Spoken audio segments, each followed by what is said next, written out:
हरिः ओम हरिः ओम हरिः ओम। गुरुर्ब्रह्मा गुरुर्विष्णु गुरुर्देवो महेश्वरः गुरु साक्षात् परब्रह्म तस्मै श्री गुरुवे नमः। शंकरं शंकराचार्यं केशवं बादरायणं सूत्रभाष्यकृतौ वन्दे भगवन्तौ पुनः पुनः।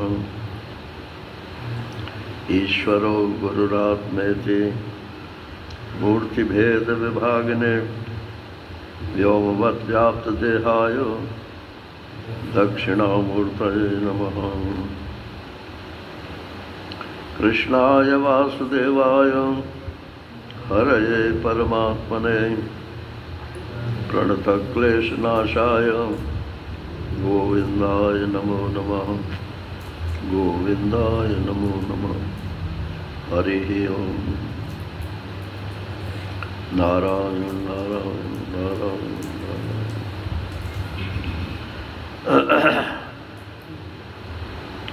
15वें अध्याय का 7वां श्लोक। ममैवांशो जीवलोके जीवभूतः सनातनः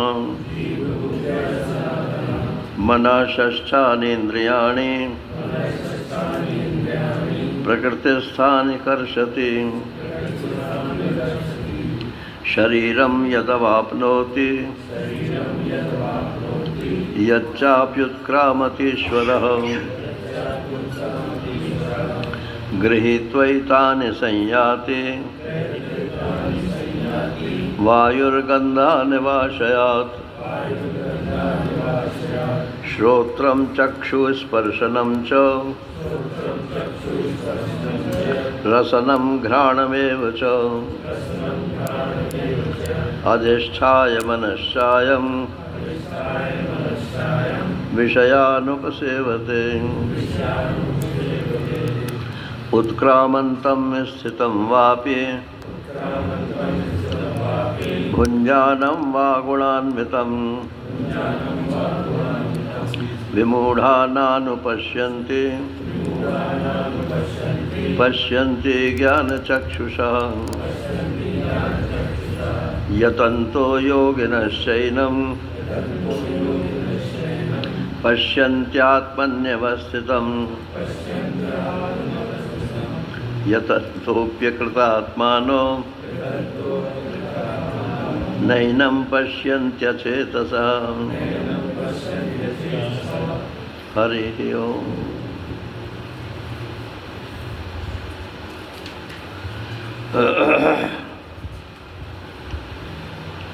तो प्रसंग अब परमात्मा का तो पूरा कर दिया 6 श्लोकों में। अब जीवात्मा का प्रसंग चालू करते हैं। जीवात्मा माने ये जो मैं हो रहा है, ये क्या चीज़ है? मैं जीव माने प्राण होता है, तो प्राणात्मा का नाम जीवात्मा है। और खाली जीव बोलोगे तो उसका नाम प्राण आत्मा नहीं होगा, प्राण नहीं होगा, तो उसका नाम चेतन ही होगा।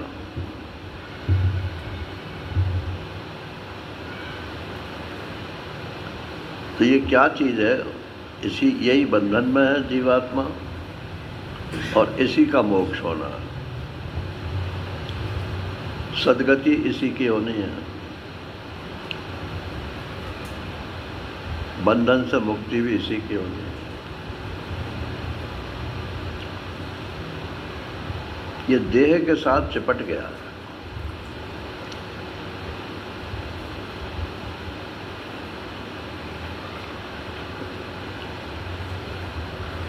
मैं पुरुष हूं कि स्त्री हूं?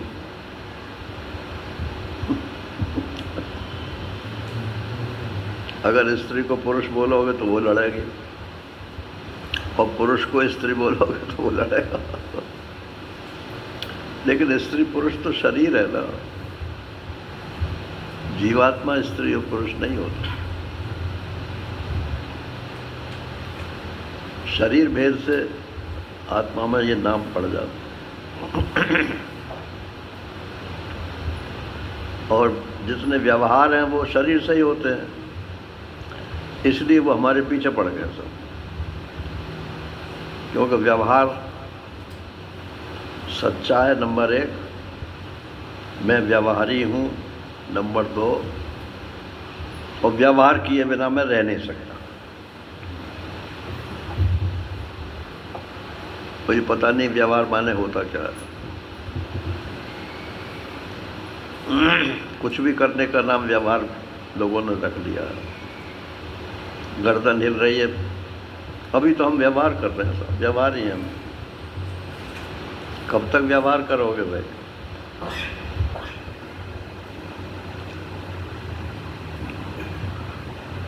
शास्त्र के अनुसार जो कर्म किया जाता है उसको व्यवहार बोलते हैं, और शास्त्र के विपरीत जो किया जाता है वो व्यवहार नहीं है।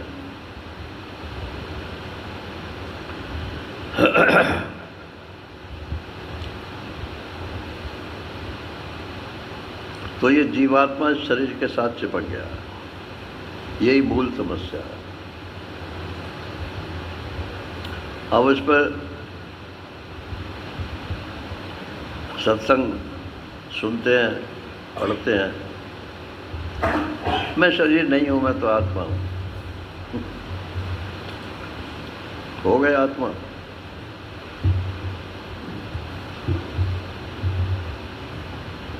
मैं शरीर नहीं हूं, इसमें आपका बल कितना है?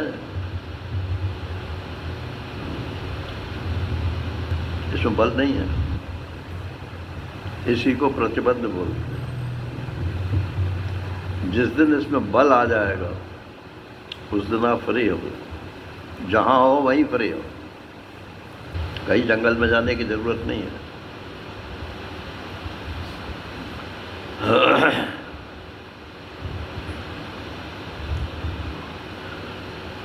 अच्छा, ये मर जाएगा शरीर तो मैं भी मर जाऊंगा। 100 में से 99 आदमियों की, वो चाहे धर्मात्मा हो तो भी, एक आदमी को इसलिए मैंने छोड़ दिया कि वो तत्वज्ञ होगा शायद 100 में से 99 आदमी जो है वो यही मानते हैं कि बस ये जब तक शरीर है तभी तक मैं हूँ, इसके बाद कुछ नहीं। तो अगर जीवात्मा की कोई इकाई इसमें है तो वो समझनी पड़ेगी आप। उसी का पुनर्जन्म होता है और वो होगा। अगर आपकी कामना वासना है तो जरूर होगा। केवल कर्म बंद कर देने से पुनर्जन्म नहीं कटता, उसकी वासना भी है कि नहीं है। इच्छा, बलवती इच्छा का नाम वासना है, जिसके बिना हम रह नहीं पाते, किए बिना, भोगे बिना, वही वासना।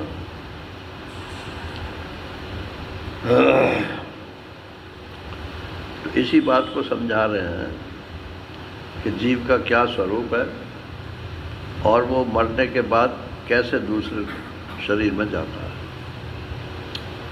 जाता है ये पक्की बात है, अगर नहीं जाता होता तो ये सारा शास्त्र ही बेकार हो जाता। मोक्ष किसका होगा आखिर को आप बताओ? भगवत प्राप्ति किसको होगी? शरीर को?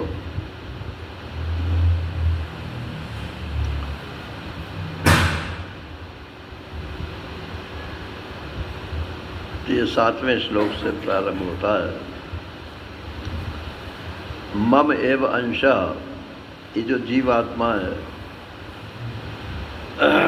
मैं चैतन्य हूँ, भगवान कह रहे हैं मैं चैतन्य हूँ, और ये जो जीव है ये भी चैतन्य है। चैतन्य माने ज्ञानवान,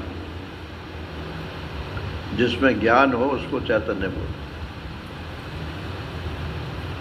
अब ये मेज चैतन्य है क्या है? जड़ है? यूज में आ रही है, हैं? यूज में आ रही है हमारे, क्या आ रही है? मतलब हमारे प्रयोग में आ रही है। अब प्रयोग से तो कोई मतलब ही नहीं है, मत करो प्रयोग। जो अपने को भी न जाने और दूसरे को भी न जाने उसको जड़ बोलते। मेज अपने को भी नहीं जानती कि मैं मेज हूँ, और मेरे को भी नहीं जानती कि ये मेरा इस्तेमाल करने वाला कौन है। और चेतन किसको बोलते हैं? कि जो अपने को भी जाने और दूसरों को भी जाने। तो आप जड़ हुए कि चेतन हुए? चेतन ही हुए ना फिर।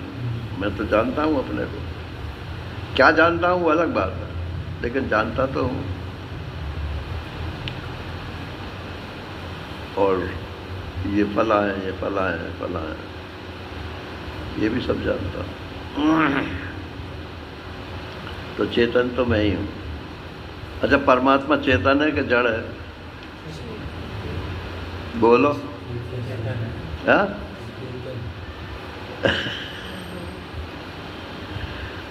परमात्मा चेतन है तो वो भी चेतन है, तुम भी चेतन हो। तो तुम उसको जानते हो, वो तुमको जानता है। तो वो भी सीमा में कट गया और ये मैं भी सीमा में कट गया। वो परमात्मा ही बेकार हो गया। जो अनंत नहीं है वो परमात्मा नहीं है।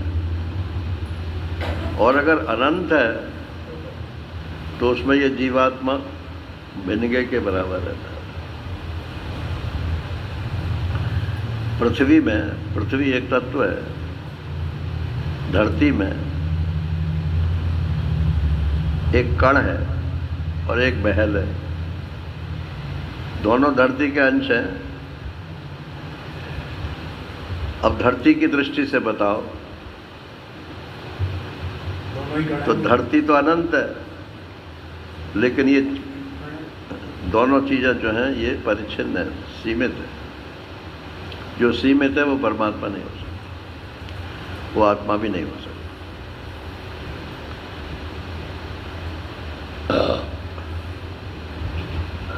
तो मम एव अंश, भगवान कहते हैं मम माने मेरा। अब भगवान अपने लिए कह रहे हैं कि मेरा अंश है। तो भगवान जड़ है कि चेतन है? तो इस संसार का जो कारण है वो चेतन है, जड़ मत मान लेना। क्या बोलते हैं उसको? गॉड पार्टिकल निकाल लिया आपने।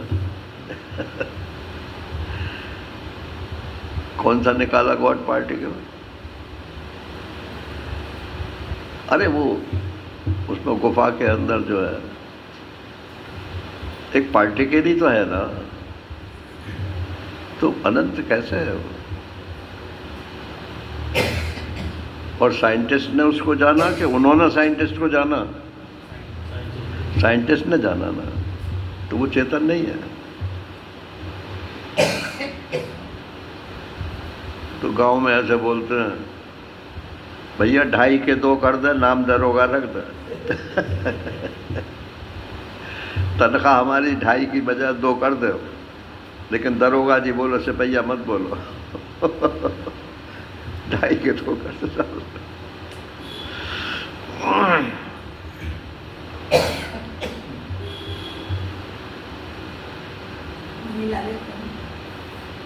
गले में कुछ डाल लिया करो। नहीं, ये योगी कंठिका आती है, बहुत अच्छी है गले की। मैं तो उसे अपने साथ रखता हूँ।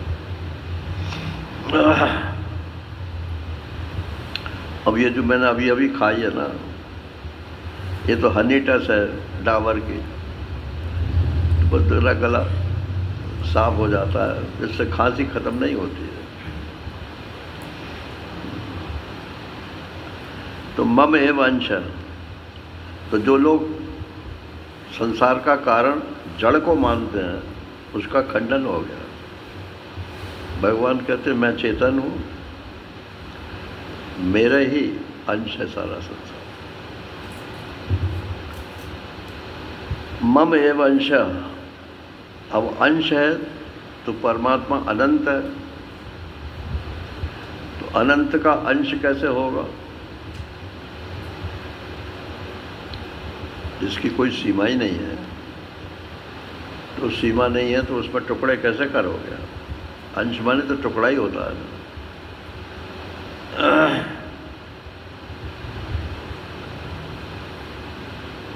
अब परमात्मा को तो अगर वो अनंत है तो वो निरवयव है, मतलब उसमें हिस्से नहीं है।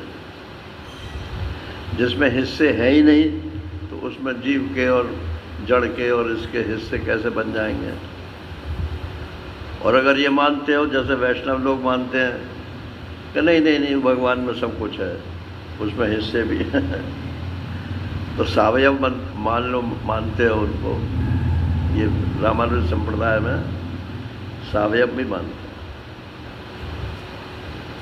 सावयव माने हिस्से वाला। तो हिस्से वाला मानते हो तो ये कितने हिस्से बनेंगे उसके? कभी ना कभी तो खत्म हो जाएगा। अगर हिस्से वाला है तो अनित्य हो जाएगा, अनंत नहीं रहेगा। तो भाष्यकार कहते हैं कि अंश तो नहीं हो सकता, तो अंश एव अंश, अंश जैसा है, अंश नहीं है।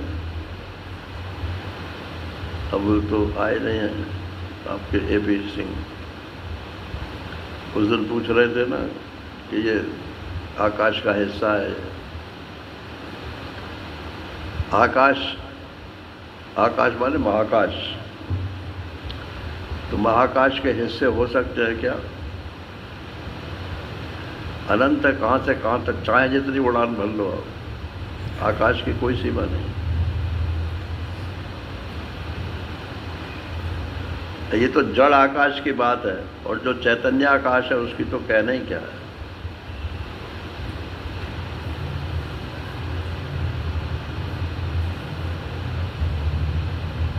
तो आकाश के हिस्से नहीं हो सकते।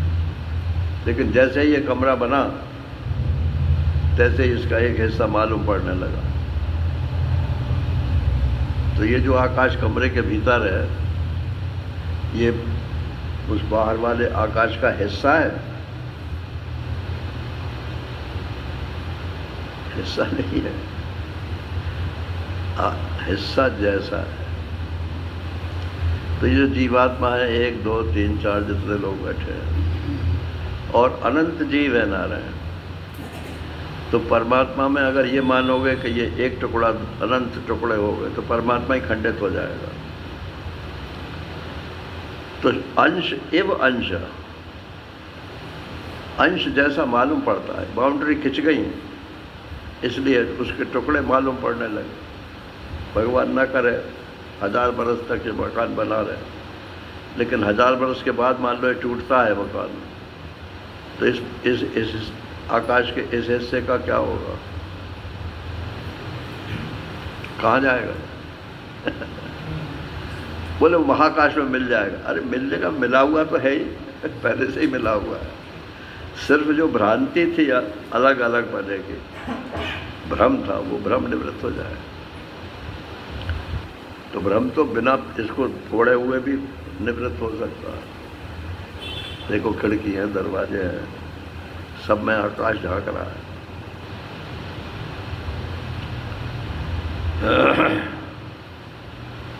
तो मम एव अंश जीवलोक, इसमें 2 दृष्टांत दिए हैं भाष्यकार ने। एक तो जैसे यही आकाश का भी मैंने बताया, एक तो यही दृष्टांत, और एक दूसरा दृष्टांत है कि पानी में या बाल्टी में, वो सॉरी परात में या बाल्टी में पानी भरा हुआ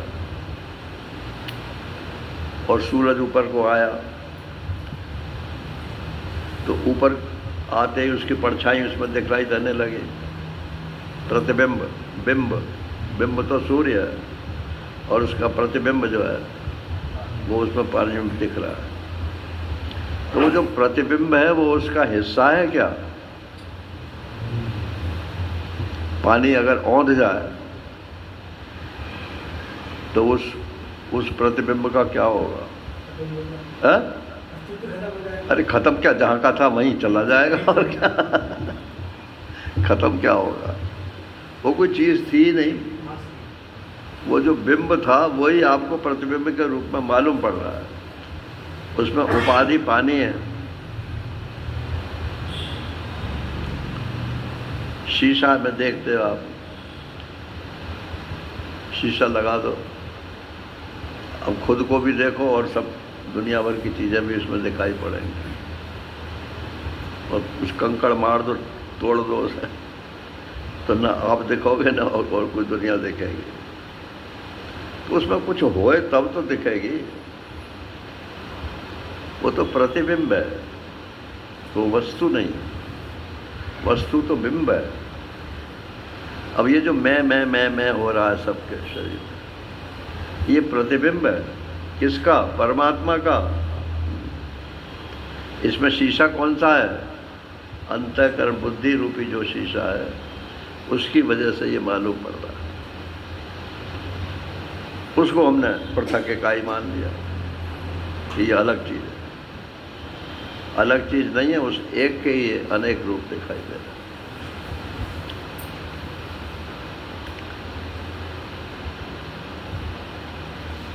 अच्छा, 10 जगह पानी रख दो आप, तो सूरज की परछाई 10 जगह पड़ेगी या कुछ ही जगह पड़ेगी? 10 जगह पड़ेगी। तो सूर्य 10 हो गए क्या? सूर्य तो एक ही रहा, लेकिन उसके प्रतिबिंब 10 हो गए। तो ये जो हम जितने बैठे हैं ये अलग अलग नहीं है, सब एक ही परमात्मा के प्रतिबिंब है। और यहाँ बैठे की बात छोड़ दो, पूरे देश में ही समझ लो, पूरे विश्व में समझ लो।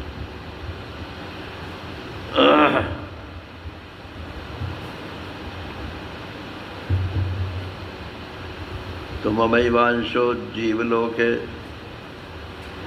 कहाँ पे प्रतिबिंब पड़ेगा? कि जहाँ अंतःकरण होगा, बुद्धि होगा, वहीं तो प्रतिबिंब पड़ेगा। कांच शीशा जहाँ होगा नहीं, वहाँ पे खाली प्रतिबिंब पड़ेगा। ये बुद्धि है शीशा। अच्छा, ये जो मच्छर है छोटा सा,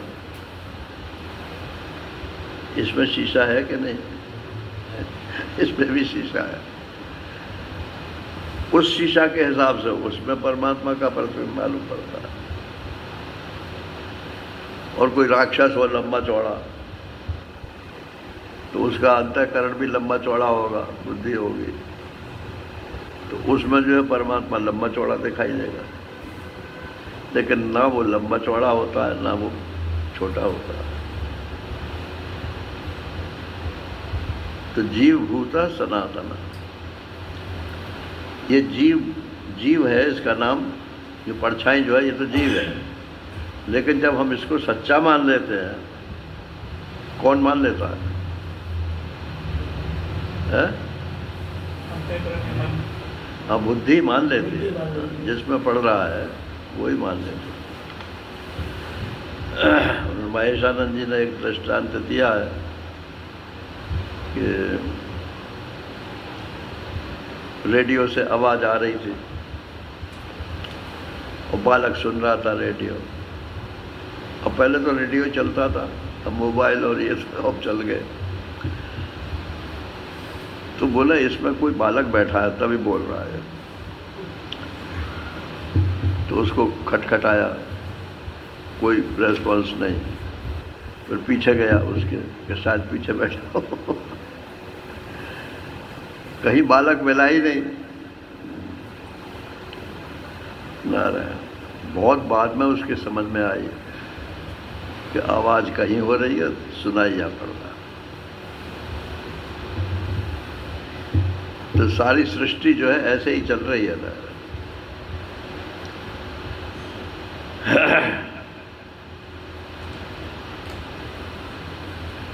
एक ही मोबाइल पर एक ही टाइम में अब ये YouTube ऐसा हो गया है, हमारे पास फ़ोन आते रहते हैं, इसलिए हमको मालूम। मेरे पास है नहीं, फ़ोन नहीं है लेकिन जो देखते हैं वो फ़ोन करते हैं कि हमने आपका ये सुना, ये सुना, ये सुना। पूरे विश्व में सुनते हैं नारायण, और एक ही समय में सुनते हैं जो लाइव होता है।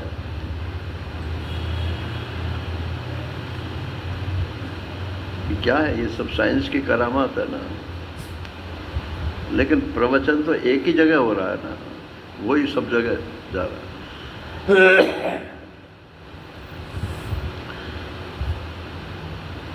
तो परमात्मा संकल्प करता है और वही सारी जगह फैल रहा है। तो ये जीव भूता, ये भ्रम से उसने अपने आप को जीव मान लिया है। अगर सिर्फ इतना ही माने कि हाँ मेरा प्राण चल रहा है, मेरी बुद्धि है, मैं जानता हूँ, तो कोई हर्ज नहीं है। मैं तो अजी जीव ही हूँ। उन्हें लाख समझाओ कि तुम जीव हो लेकिन ब्रह्म भी हो, लेकिन नहीं समझ रहा। जीव भूता 18वें अध्याय में भगवान ने बताया, ब्रह्म भूता सनातना। साधन करके ये जीव भूत जो इस समय बना हुआ है वो ब्रह्म भूत हो जाता है। माने जैसे अब मैं मानता हूँ कि मैं जीव हूँ, फिर साधन करके मैं ये मानने लगता हूँ कि मैं तो ब्रह्म ही हूँ। भूत माने हो गया है, ये जीव है नहीं, जीव हो गया है। भ्रम से तो जीव हो गया और ज्ञान से ही ब्रह्म हो जाता।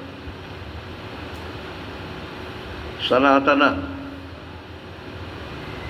कब से मानता है भैया? बोले जब से सृष्टि चालू है तब से ही। सनातन माने हमेशा से।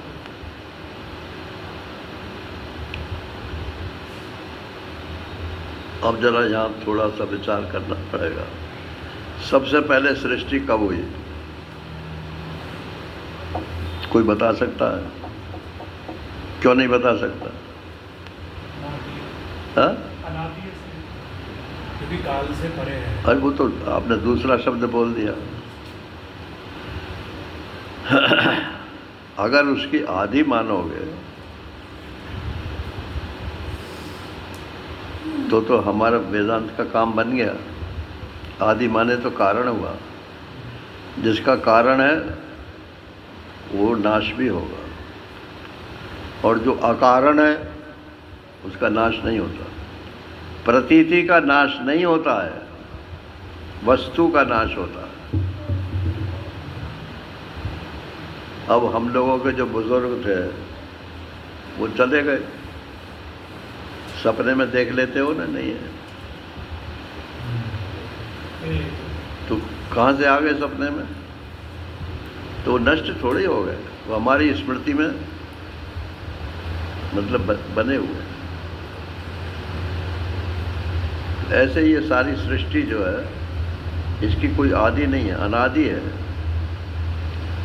जो अनादि होता है वो अनंत भी होती है।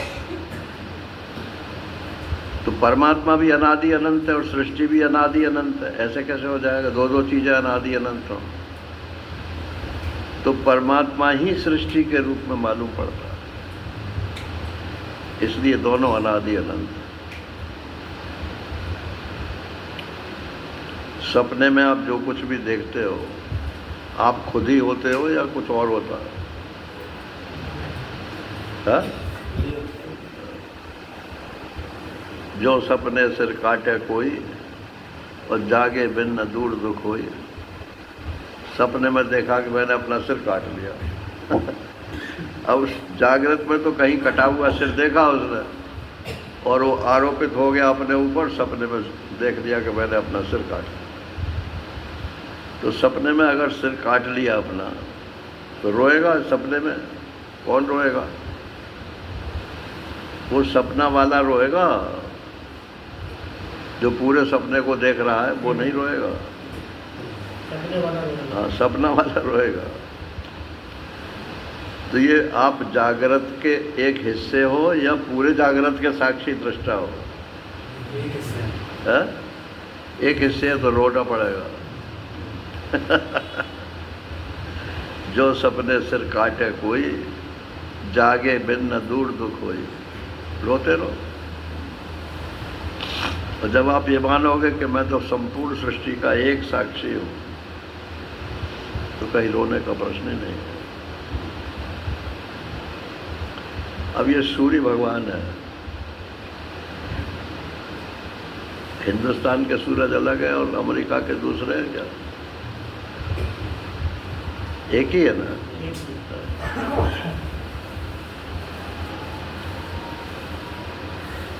ऐसे ही, लेकिन दो तो मालूम पड़ते हैं। इस समय आप फोन करके देख लो, बोले यहाँ तो सूरज निकल रहा है और यहाँ पे जो रात है।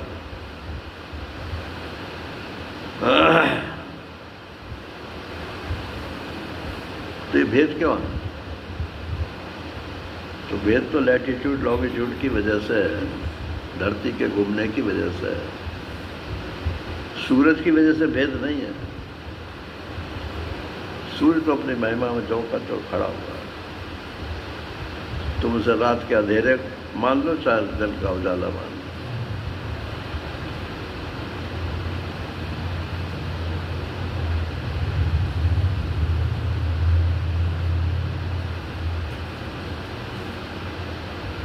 अब यहाँ कहते हैं कि जीव भूता, भाष्यकार ने लिखा है कि जीव भूता का क्या मतलब है?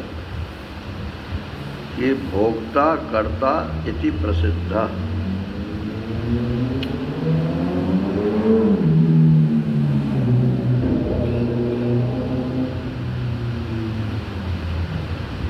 मैं करता हूं कि नहीं? बोलो दीपक जी, हूं ना?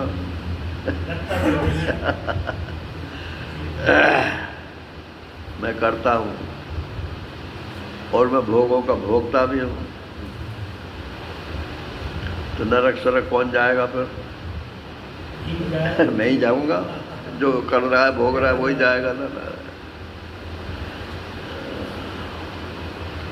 और जिस दिन आपको ये पता चल जाएगा कि मैं तो न करता हूं न मैं भोगता हूं, उस दिन आपकी फाइल समाप्त, फट जाएगी। अब कोई रिकॉर्ड ही नहीं है तो कहाँ जाओगे?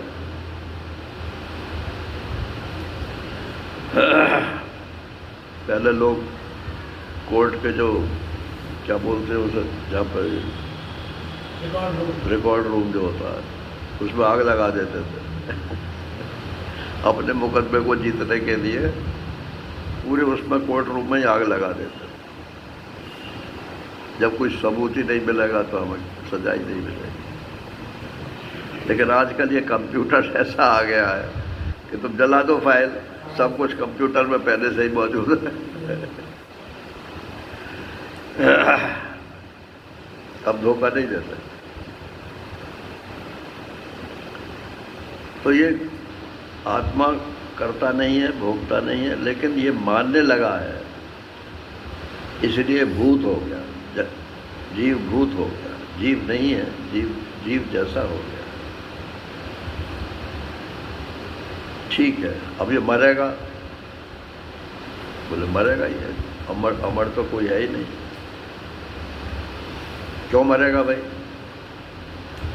एक्सीडेंट से मरे तो, रोग से मरे तो, और बुढ़ापे से मरे तो, मरना तो निश्चित है।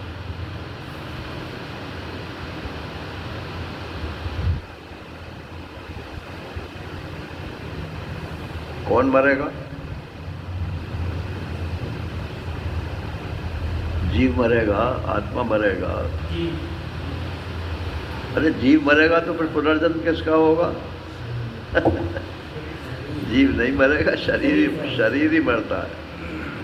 शरीर ही जिंदा रहता है, शरीर ही मरता है। अब बाली की पत्नी जो थी, जब बाली मर गया वो रो रही थी। क्या नाम था उसका? तारा। तो भगवान समझा रहे थे उसे कि क्षिति जल पावक गगन समीरा, अधम रचित पंच रचित यह अधम शरीरा, सोतन तेरा आगे सोवा, और जीव नित्य के कारण रोवा। किसके लिए रोती है? शरीर के लिए। तो शरीर तो पंचभूतों का था, वो तो अभी तेरे सामने पड़ा हुआ है। और जीव के लिए रो रही है, जो इसमें चेतन था उसके लिए रो रही है। तो वो तो नित्य है, जीव तो अभी भी कहीं ना कहीं है ही। आपके पति अगर विदेश चले जाएं और वहाँ से कोई खबर सुन नहीं दें तो क्या रोते हो? हाँ रोते हैं। वो ममता है और कुछ नहीं है। मोह, ममता। हमें मालूम है कि वहाँ से अब लौटना नहीं है।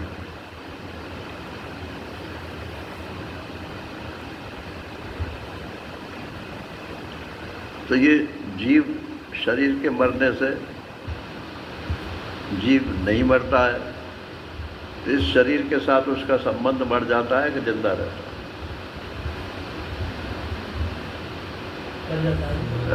संबंध तो मर जाता है। संबंध तो मर जाता है, तुरंत नहीं मरता है। वो 13 दिन तक तो वहीं मटराता रहता है, क्योंकि शरीर को मैं मेरा मानता था ना वो।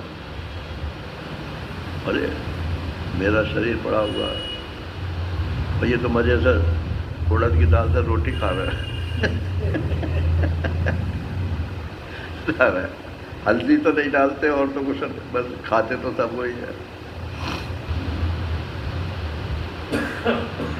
फिर उसके हड्डियाँ लगा देते हैं। जब वो प्रेत आदमी बन गया, प्रेतात्मा बन गया, वो सब देखता रहता है कि जिनके लिए मैं मरा, जब ये इन्होंने मेरे को प्रेत और बना दिया।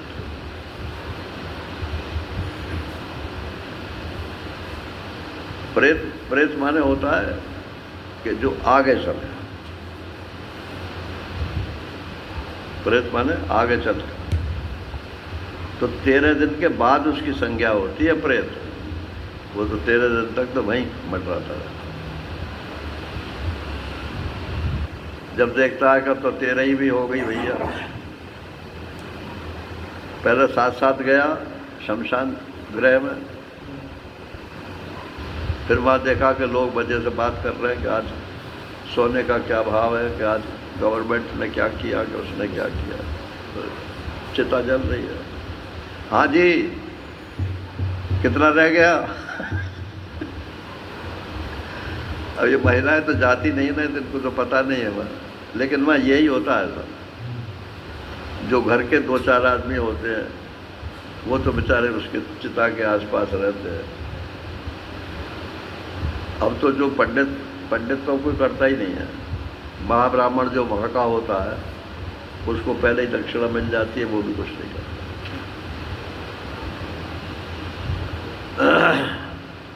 और बाकी सब अपना गोल बना के बैठ जाते हैं। व्यापारी एक जगह बैठ जाएंगे, वकील एक जगह बैठ जाएंगे। वो सुना आपने सुप्रीम कोर्ट ने क्या किया?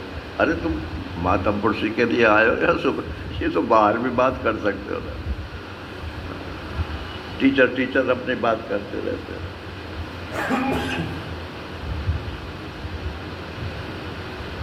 तो वो देखता रहता है और वहाँ से लौट आए।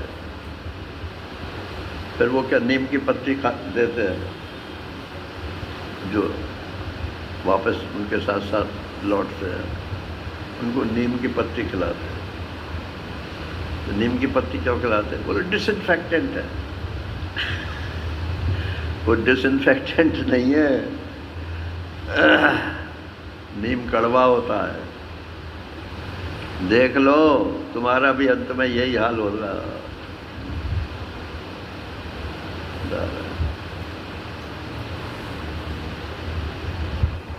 अच्छा जी, अब फिर 10वां, कोई आजकल तो चौथा भी हो जाता है। पंजाबियों में तो चौथा ही होता है, कहीं कहीं तीजा होता है, और कहीं तो एक दिन में ही सब निपटा देते हैं। अपनी तरफ 10वां होता है, फिर उसके बाद में 13 दिन की 13वीं होती है, 13वीं में किस किस को खिलाते हैं? बोले साहब सारी बिरादरी को उसने खिलाया। वो देखता है कि ये इनको मेरे मरने का मतलब रंज है या ये तो खुशी बना रहे हैं।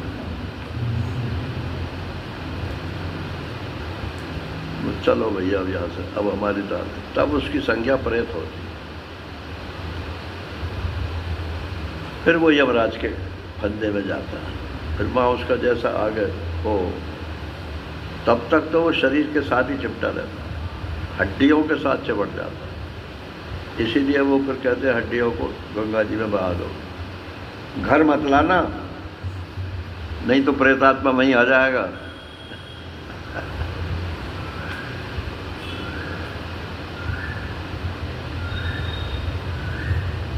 कबीरदास जी ने लिखा है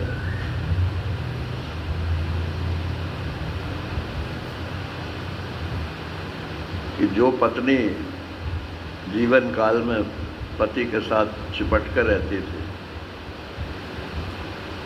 वही मृत्यु होने पर अरे जल्दी से ले जाओ, रात में उसके पास नहीं बैठती कि प्रेत आ जाए, प्रेत आत्मा बन जाए।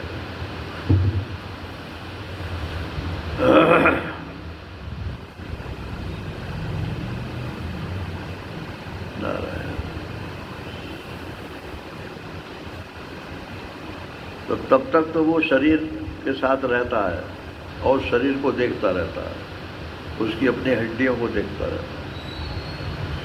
अब अपने साथ लेके क्या जाता है? बोले जिन इंद्रियों से उसने कुछ किया है या भोगा है, उसमें उसकी आसक्ति हो जाती है। जैसे हम आँख है मान लो, तो आँख का क्या फंक्शन है? रूप को देखना है। अच्छा, तो रूप की आसक्ति है यदि, तब तो आँख में भी आसक्ति होगी, और रूप में अगर आसक्ति नहीं है तो आँख में भी आसक्ति नहीं होगी। मगर सारी जिंदगी तो आसक्ति में गई है। तो ये आँख जो है, ये गोलक का नाम आँख नहीं है। इंद्रिय जो है, इसमें देखने की शक्ति है, उस शक्ति को वो खींच लेता है अपनी तरफ। बोले ठीक है, अब यहाँ तो मेरा बस नहीं चलता, अब आगे इसका प्रयोग करो। ऐसे ही पांचों ज्ञानेंद्रियों की जो शक्तियाँ हैं, वो उनको गोलक से अपनी तरफ खींच लेती है।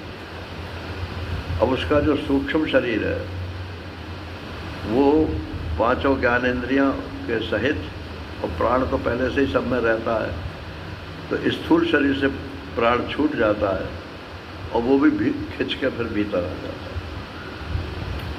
ये प्राण जो है, ये पेट्रोल है। गाड़ी में अगर पेट्रोल नहीं है तो चाहे जितना आप स्टार्ट करो, उसे चलेगी थोड़ी। तो बिना प्राण के पुनर्जन्म नहीं होता है। ये चलाने की शक्ति है, लेकिन दिशा क्या होगी, जाएगा कहाँ? तो बोले जहाँ जहाँ उसकी इंद्रियों की आसक्ति है, उसी दिशा में ले जाएगा गाड़ी। अच्छा जी, यमराज के पास पहुँच गए।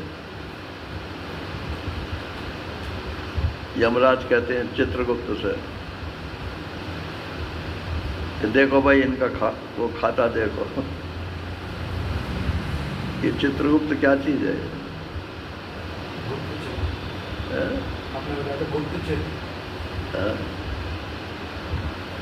नहीं, जो चित्त है, इसमें मन बुद्धि चित्त अहंकार,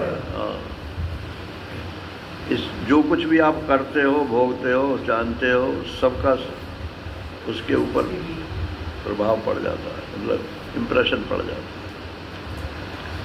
तो उसी चित्रगुप्त, वही गुप्त चित्र को लेकर के वो जाता है।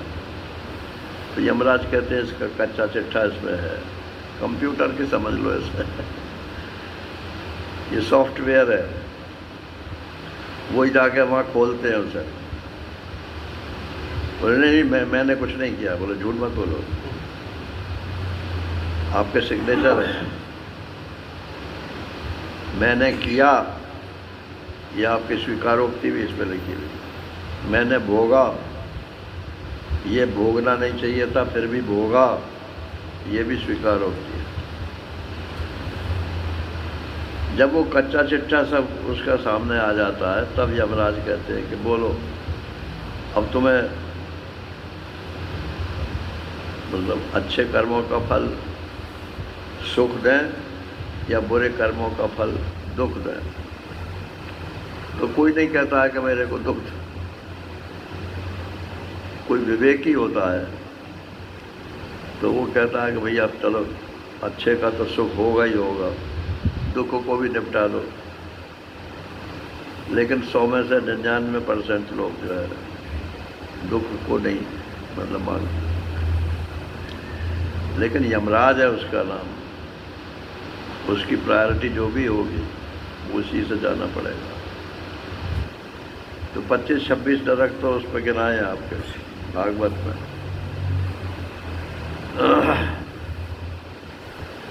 महाराज श्री जब कथा करते थे तो इस प्रकरण को नहीं सुनाते थे। अरे बोले यहाँ सुनने वालों में कोई पापी नहीं है तो वो तो नरक में जाएगा ही नहीं। अगर फिर भी आपको ज़रूरत समझो तो अपने आप पढ़ लें। हम क्यों कहें कि तुम पापी हो, तुम्हें ही फल मिलेगा।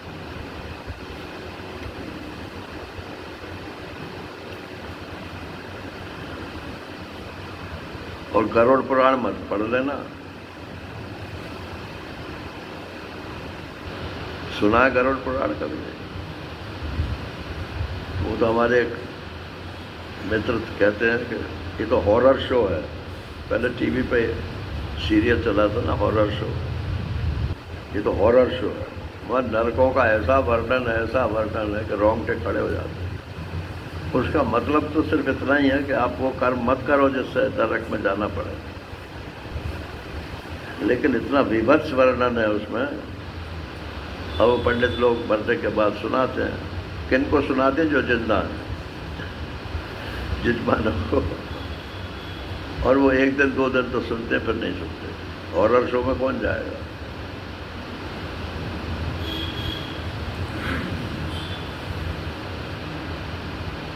तब तक तो वो पुरानी इंद्रियों से ही अपने आप को वाबस्ता रखते हैं। जब वो नरक सरक जो कुछ भी भोग लेता है तब उसको कहते हैं अब इसे आगे कौन सा जन्म मिले। तब फिर नई इंद्रियां उसको प्राप्त होती। इसी को पुनर्जन्म बोलते हैं। फिर वो नई इंद्रियां जब मिलती हैं तो पुरानों से उसका संबंध टूट जाता है। तब तक तो वो याद रखता है कि ये मेरी आँख थी, ये मेरी कान थी, ये किया।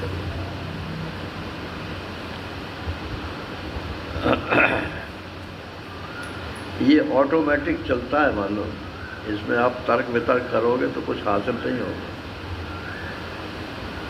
मत मानो अगर आपको नहीं मानना है तो, परंतु ये शास्त्र का प्रमाण है उसमें।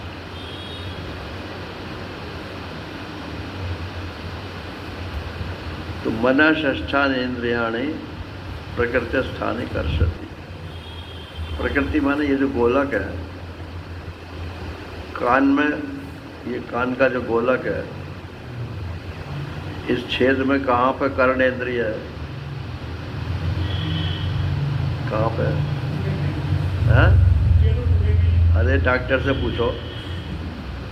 बोले आपका टिम्पेनम बोलते हैं ना उसको, वो आपका टिम्पेनम जो है वो खराब हो गया। मतलब वो हवा जो है उससे हिलाता नहीं है, उसको हिलता नहीं है। लेकिन वो हवा से उसका कोई मतलब नहीं।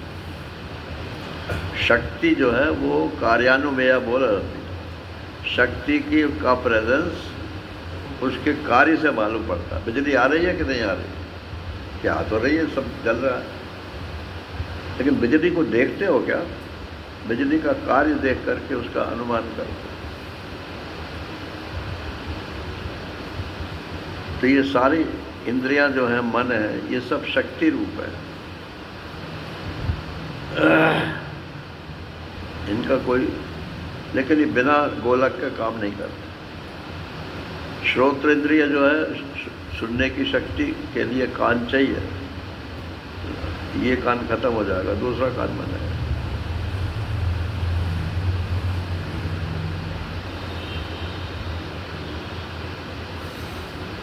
बहुत से अंधे पैदा होते हैं, बहुत से बहरे पैदा होते हैं, बहुत से मूक होते हैं, बोल नहीं सकते। तो किसी की एक इंद्री खत्म, किसी की 2 इंद्री खत्म। पापी हैं वो लोग, पाप के कारण वो पुरानी शक्तियां लोप हो गई, नई शक्तियां मिली। ये पाप कोई ऐसा थोड़ा ही है कि आसमान में से बिखर रहा है। पाप हो या पुण्य हो, इसके फल से मालूम पड़ता है। आज आप यहाँ क्षमा करना प्रभु, सत्संग में अपन लोग सब बैठे हैं,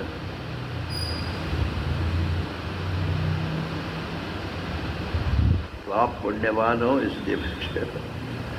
और अगर कोई पाप उदय हो जाएगा तो फौरन उठ के चल दोगे, चाहे कितना भी बढ़िया प्रसंग हो।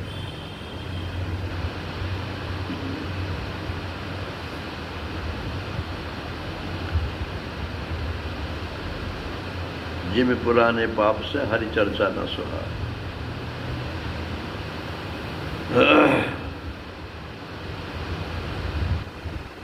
तो प्रकृति माने ये जो गोलक है इंद्रियों के, इन गोलक में जो इनकी शक्तियां हैं, ये पांच गोलक तो दिखाई पड़ते हैं। एक छठा गोलक और है जिसको मन बोलते हैं, अंतःकरण। अंतःकरण का क्या मतलब है?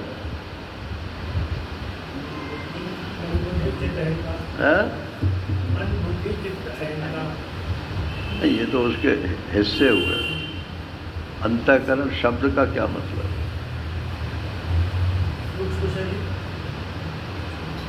जो किसी चीज को अंदर करे, किसी चीज को जो सारी चीजों को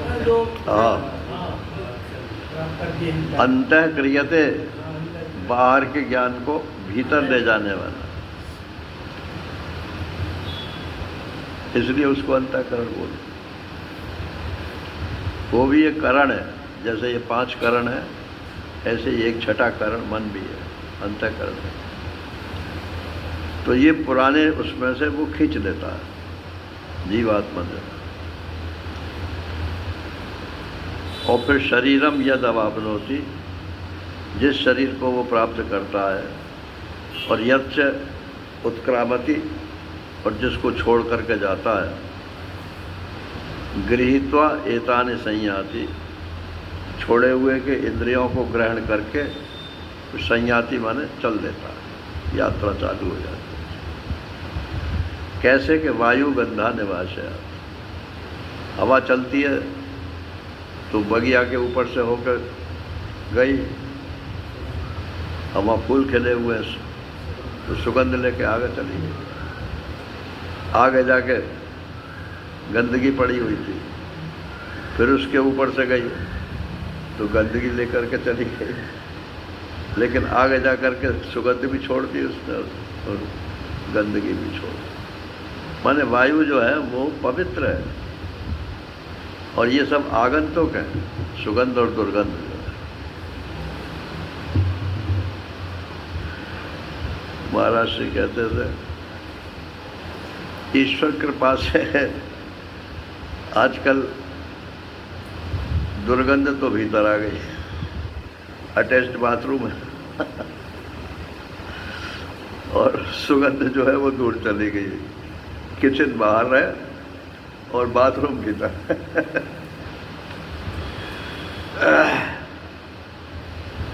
और पहले क्या था, पहले किचन तो अंदर होता था और लेटरिन जो है वो सबसे बाहर होते थे, क्योंकि मेहतरानी साफ करते थे, भीतर नहीं आने चाहिए।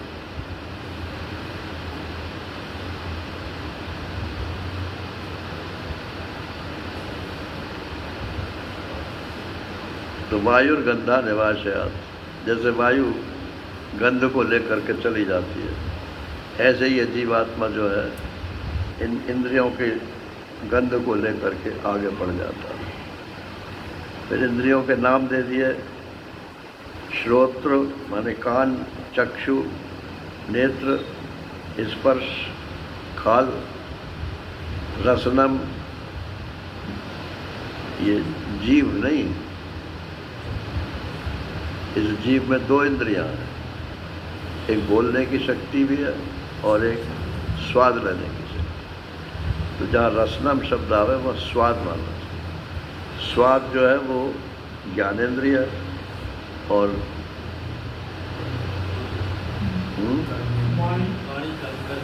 और बोलना जो है ये कर्मेंद्रिय है। और घ्राण सूंघना अधिष्ठाय मनश्चायम, इनके आधार बना करके फिर इस मन को विषयानुपसेवते, विषयों का फिर सेवन करता है। इस जीवन में भी ऐसा ही करता है और फिर आगे नई चीज़ें मिलेंगी तो वहाँ भी यही करेगा। इसलिए घबराओ मत। जो यहाँ भोग रहे हो वो वहाँ भी मिलेगा, मगर यहाँ सुख दुख हो रहे तो वहाँ भी सुख दुख हो।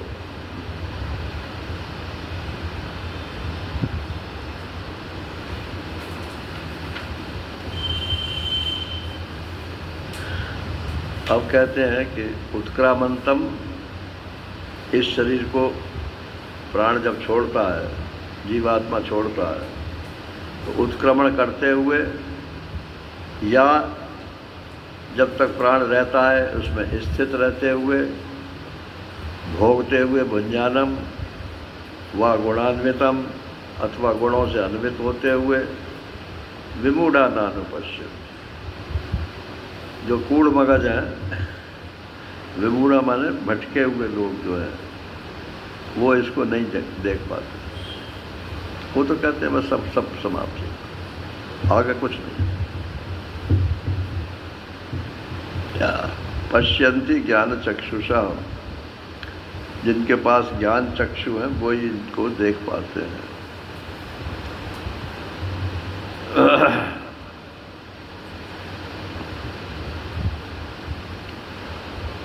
ज्ञान चक्षुषा का अर्थ किया विविक्त दृष्टया।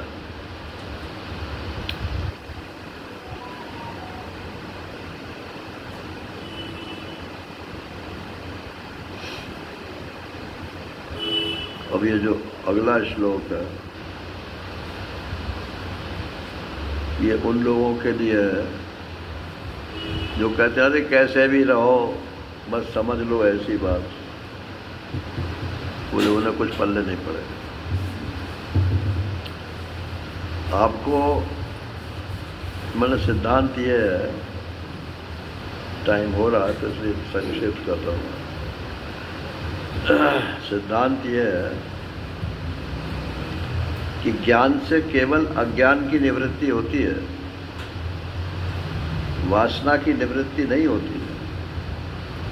और ये जो हमको सुख दुख मिलता है ये अज्ञान के कारण नहीं मिलता है, वासना के कारण है? विपरीत वासना से कटेगी।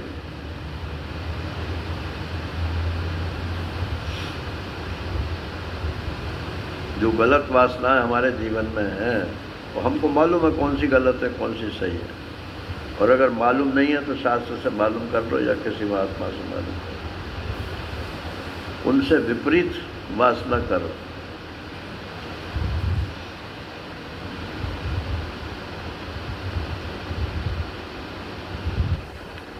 चाहे जो कुछ खा लो कोई बात नहीं है, तो शरीर को पोषण मिलता है। ये वासना ही और कुछ नहीं है।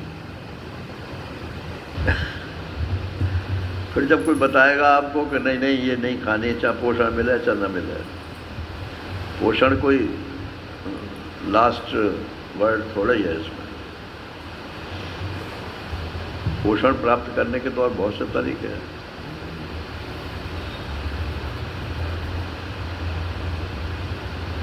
मांस खाने से ही पोषण होता है, लेकिन हम नहीं खाते, इसलिए नहीं खाते कि हम हिंदू हैं, और मुसलमान जानबूझ के खाता है और वो भी गाय का मांस खाता है। तो क्या उनको एक्स्ट्रा पोषण मिल जाता है? बुद्धि तो उनकी खराब हो ही जाती है। तो पोषण खाली शरीर का ही थोड़ी होता, बुद्धि भी तो इसमें एक चीज़ है।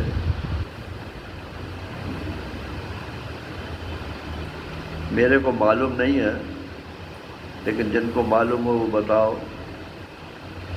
हिंदुस्तान में कितने मुसलमान साइंटिस्ट हैं? आतंकवादियों में तो हैं।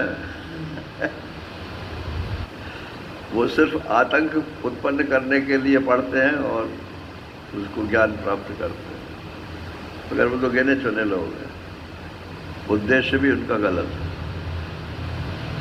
लेकिन हिंदुओं में आपको बढ़िया से बढ़िया आपको मिलेंगे, क्योंकि हमारे यहाँ ज्ञान की परिभाषा ही दूसरी है। अच्छा, बोले ईसाई लोग खाते हैं, ईसाइयों में भी तो हैं एक से एक बढ़ करके अच्छे लोग। वो परंपरा के कारण है। अमेरिका और ब्रिटेन, इनमें भी अंतर है। ब्रिटेन का साइंटिस्ट ठोस है और अमेरिका का साइंटिस्ट जो है वो पल्लवग्राही है। चल भैया, हमारे महंत जी कहते थे पहले, चल भैया, काम चलता रहना चाहिए, क्योंकि सब विदेशों से मतलब बुला बुला के नौकरी दे देते हैं। वहाँ के लोग कितने नौकरी करते हैं, लेकिन वहाँ का सिस्टम ऐसा है कि विदेशी लोग आकर के और बड़ी बड़ी रिसर्च कर लेते हैं, और अपने यहाँ का सिस्टम खराब है, तो टैलेंट होते हुए भी और वो यहाँ पर उन्नति नहीं कर पाते।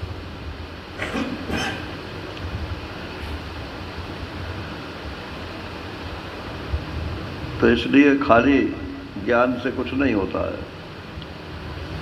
अपने जीवन को भी हमें बनाना पड़ेगा। ये 11वें श्लोक में कल बताऊंगा। हरि ओम पूर्णमदः पूर्णमिदं पूर्णात् पूर्णमुदच्यते पूर्णस्य पूर्णमादाय पूर्णमेवावशिष्यते। ओम शांति शांति शांति। हरि ओम श्री गुरुभ्यो नमः। हरि ओम नारायण।